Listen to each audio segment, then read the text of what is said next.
Cambridge യൂണിവേഴ്സിറ്റിയുടെ അന്താരാഷ്ട്ര school സിലബസാണ് IGCSE. മറ്റു സിലബസുകളിൽ നിന്ന് വ്യത്യസ്തമായി 10ാം ക്ലാസ്സിന് ശേഷം ബിരുദ പഠനത്തിന് ഇവർക്ക് 2 വർഷമല്ല 3 വർഷം പഠിക്കണം. 10ാം ക്ലാസും 11ാം ക്ലാസും ഉൾപ്പെടുന്ന O ലെവൽ പരീക്ഷയിലാണ് ആയിഷ അബൂബക്കർ ഈ വർഷം കണക്കിൽ ആഗോളതലത്തിൽ തന്നെ 1ാം റാങ്ക് നേടിയത്.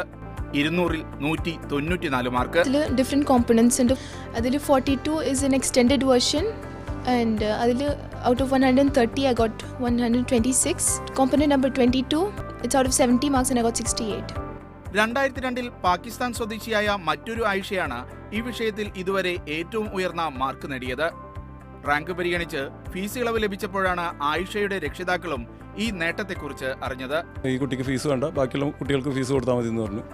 അപ്പോൾ എന്താണ് കാരണം അന്വേഷിച്ചപ്പോൾ അവർ പറഞ്ഞു കുട്ടിക്ക് ഇത്തവണ മാത്സിൽ ടോപ്പാണ്, ഫീസിന് അക്സെപ്റ്റാണ് സ്കോളർഷിപ്പ് തരുന്നുണ്ടെന്ന് പറഞ്ഞു. തൃശൂർ അണ്ടത്തോട് സ്വദേശിയും ഷാർജ പോലീസ് ക്ലിനിക്കിലെ ഫാർമസിസ്റ്റുമായ അബൂബക്കറിന്റെയും ഭാര്യ ഷമീനയുടെയും മൂത്ത മകളാണ് ആയിഷ.